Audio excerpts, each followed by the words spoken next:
कैसर साहब, वज़ीर ख़ज़ाना कभी IMF को आंखें दिखाते हैं, कभी ड्रामाबाज कहते हैं, फिर कर्ज़े के लिए इन्हीं की हिदायत पे चलते हैं और बकौल वज़ीर आज़म साहब के नाक से लकीरें निकालते हैं, एक एक घंटा फ़ोन पर मनाने की कोशिशें करते हैं, अवाम को कर्ज़ मिलने का यकीन दिलाते हैं और फिर जब नहीं हो पाता है तो फिर इसे आलमी साजिश करार दे देते हैं। कुछ समझ नहीं आ रही है। आप किसी बड़ी ताकत की ऐसी गुलामी तस्लीम कर लें कि जी आप ही चलाएं हमारा मुल्क और पैसा भी दे दें, हमें डिफॉल्ट से भी बचा लें। अमेरिका, चीन दो ऐसी ताकतें हैं जिनको हम ये ऑफर कर सकते हैं। क्या कुछ ऐसा कर रहे हैं? अगर ऐसा नहीं है तो हमारे पास देने के लिए तो वही है, फिर हमारे असासे हैं या हमारे हवाई अड्डे हैं जो हम दे सकते हैं। डर आएगा तो डॉलर नीचे आएगा, लेकिन डॉलर नीचे नहीं आया। उसके बाद कहा गया कि डर आएगा तो मईशत ठीक होगी, लेकिन मईशत ठीक नहीं हुई। उसके बाद कहा गया डर आएगा तो फिर IMF के साथ मामला तय पा जाएंगे, लेकिन वो IMF के साथ भी मामला तय नहीं पा सके। और आज तो इसहाक डार साहब ने यह भी कह दिया कि दुश्मन अनासर चाहते हैं पाकिस्तान श्रीलंका बने और फिर IMF मुज़ाकरात करे। ये किस कुत्ते वाली जिंदगी है? पूरी दुनिया के लोग सफर करते थे PIA में इसलिए कि यहाँ बेहतरीन मुफ्त शराब पिलाई जाती है। इनमें से किसी का बाप भी मईशत ठीक नहीं कर सकता। बात तो सही है।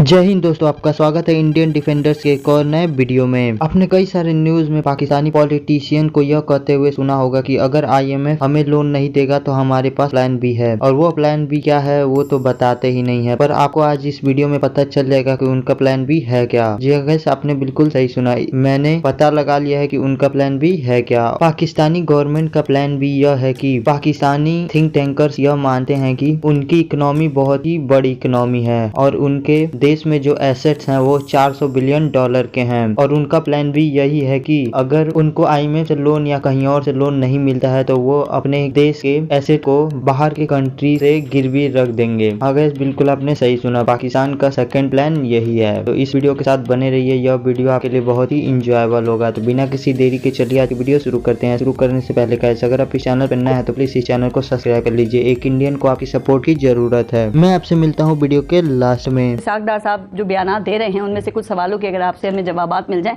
सर, वो ये कह रहे हैं, वो बता रहे हैं सबको कि 30 जून को कौम को कोई बड़ी खुशखबरी मिलने वाली है। तो वो क्या खुशखबरी है, वो कैसी खुशखबरी है? कहीं IMF प्रोग्राम की मुद्दत मुकम्मल होने की खुशखबरी तो नहीं है?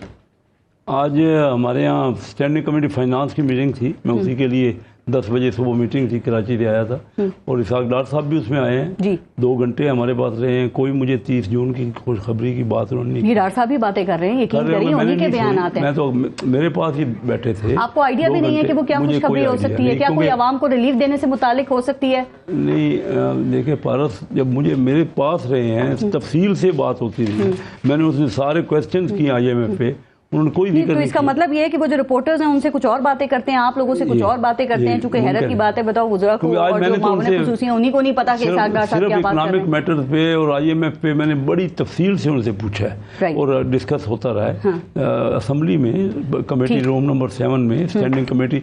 और आज सारे रिपोर्टर्स थे आपके हर। अच्छा सर, ये तो पता है ना कि डार साहब ये कह रहे हैं कि पाकिस्तान के खिलाफ जियो पॉलिटिक्स हो रही है। ये मैंने उनको ये आपने सुना ना? और वो कहते हैं कि चाइना को भी पता चल गया है। कहा, लेकिन मैंने उनको सुना है। मैंने कहा जो बयानात आजकल में दे रहे हैं वो, और उन्होंने कहा कि चाइना को भी पता चल गया है कि IMF पाकिस्तान के खिलाफ सियासत कर रहा है और वो चाहता है पाकिस्तान बांग्लादेश बन जाए और उसके बाद फिर हम मुज़ाकरात करेंगे, तो फिर आप श्रीलंका बन जाए। सॉरी, आप हमें बता सकते हैं कि ये जियो पॉलिटिक्स जो है ये कौन कर रहा है? क्या IMF किसी के जेर असर होकर हमसे ये मुतालबात कर रहा है? चूंकि कैसर अहमद शेख साहब हमने देखा कि माजी में भी कामयाब IMF के साथ मुज़ाकरात होते रहे ना सर, तो कौन कर रहा है ये जियो पॉलिटिक्स? लेकिन इसहाक डार बड़ा काया इंसान है। वो ऐसा डफर नहीं है कि उसे पता ना हो कि IMF की डील कैसे हासिल करनी है। इसके बावजूद अगर नहीं हो रही और 8-9 महीने गुजर गए हैं नहीं हो रही, तो ये महज इत्तेफाक नहीं है, ये याद रखिएगा। कि इसी माशी इमरजेंसी को लगाने के लिए बड़े केयरफुल तरीके से मुबैना तौर पे ये सब कुछ किया जा रहा है। आप देखें कि ये बार बार प्लान बी का जिक्र करते हैं। पाकिस्तान के पास अगर प्लान बी होता तो हमें 21 बार IMF के पास ना जाना पड़ता। पाकिस्तान के पास प्लान बी होता तो 2018 से 19 के दरमियान जब असद उमर कोशिश कर रहे थे कि कोई प्लान बी पे अमल हो, तो उनको निकाल के हफीज शेख को ना लाया जाता और IMF का प्रोग्राम ना किया जाता। अगर हमारे पास प्लान बी होता तो मिफ्ता इस्माइल जब वजीर खजाना थे तो खुद उस वक्त के आर्मी चीफ को अमेरिका को कॉलें ना करनी पड़ती कि हमारा प्रोग्राम बहाल कर दो। अगर हमारे पास प्लान बी होता तो क्या ऐसा हो सकता है कि रातों रात कोई ऐसी हमें کوئی خزانے تک رسائی مل گئی ہے کہ ہمیں لگتا ہے کوئی پلان بی ہے. تو وہ ڈار صاحب سے جو امیدیں اور توقعات تھیں وہ تو پوری نہیں ہو رہی، لیکن خمیازہ پوری قوم کو بھگتنا پڑا ہے معاشی اعتبار سے. مجھے تو آج بھی جو ڈار صاحب نے کہا، انہوں نے کہا کہ ہم IMF سے ہیں رابطے میں. جیو پالیٹکس کی تو میں نے ٹی وی پہ ان کی بات سنی، آپ درست کہہ رہی ہیں. اب یہ بات ہے کہ ہمارا تو یہ خیال ہے کہ ہم ان سے یہ جو سٹاف لیول ایگریمنٹ ہے کر لیں گے، جون کے اندر ہی ہو جائے گا. ٹھیک. تو ڈاکٹر صاحب کہتے ہیں مجھے فرق نہیں پڑتا ہمیں اگر IMF سے نہ بھی معاہدہ ہو، یہ بھی باتیں وہ کر رہے ہیں. یہ بات، لیکن ہم نے ان کو سمجھایا. آج دیکھیں نا، ہمارے کافی 8-10 MNAs تھے اور تمام چیمبروں کے نا، پاکستان کے تمام چیمبروں کے میں نے پریزیڈنٹ بلائے ہوئے اس پہ بجٹ پہ ڈسکشن کے لیے. کچھ تھے اسکائپ پہ تھے، یعنی یہ اور کچھ موجود تھے، حاضر تھے. تو سب نے جو بات کی، اس میں کوئی کسی قسم کی، کیونکہ IMF سے سب یہ چاہ رہے ہیں کہ ہم ریزنیبل طریقے سے ان سے بات. تو آپ نے سمجھایا، کچھ سمجھ آیا ڈاکٹر صاحب کو؟ چونکہ سوالات ہوں تو غصہ آ جاتا ہے، ماتھے پہ پسینہ بھی آ جاتا ہے، چڑھنا شروع کر دیتے ہیں بڑے سوالات سے. ٹھنڈے دماغ میرے ساتھ پہلی بار آئے. میں نے ان کو کہا، میں اکثر شکایت کرتا تھا، ہم کرتے تھے اور ہم چاہتے تھے کہ آ کے ہمیں خود ایکسپلین کریں، کیونکہ پچھلے کئی بار سے نا، کچھ 4 بار ہم نے ایجنڈا آئٹم رکھا کہ IMF کے ساتھ کیا ڈسکشن ہو رہی، اور خود وہ تو نہیں آتے تھے. عائشہ وہ صبح منتیں کر رہے ہوتے ہیں IMF کی صبح شام، اور پھر ساتھ یہ بیانات بھی دے رہے ہوتے ہیں. تو ہمیں ایسا لگتا ہے کہ IMF سے قرضہ لینا نہیں، ہم نے IMF کو قرضہ دینا ہے. وہ کہتے ہیں نا، ہمیں فرق نہیں پڑتا. جو آپ سمجھ لیں، مجھے تو ڈار صاحب کی آج کی بات میں کانفیڈنس نظر آیا. چلیں، اچھی بات ہے. وہ کہتے ہیں کہ دیکھیے، اور یہ بات اس کی ٹھیک ہے. دیکھیے، وہ کہتے ہیں کہ میڈیا والے جو بار بار یہ کہہ رہے ہیں کہ پاکستان ڈیفالٹ ہو رہا ہے. میڈیا کہہ رہا ہے؟ یہ تو آپ کا وزیر دفاع کہہ رہا ہے. یہ تو خواجہ آصف نے کہا تھا ڈیفالٹ کر چکا. میڈیا کو ایسے بدنام نہیں کرنا سر. نہیں، میڈیا دیکھیں، یہ سب سے پہلے شبر زیدی نے نا، اصل میں سب سے پہلے دسمبر 2021 میں کہی تھی کہ یہ دکان نہیں چلے گی. اب دیکھیں، میں تھوڑا سا اس میں آپ کو یہ بتاؤں کہ یہ پاکستان کے فیور کی بات ہے نا. آپ تو خود چاہیں گی، میرے پاس ایک چیز ہے گھر میں، میرے پاس سونا پڑا ہوا ہے، تو کس چیز کے لیے میں نے رکھا ہوا ہے؟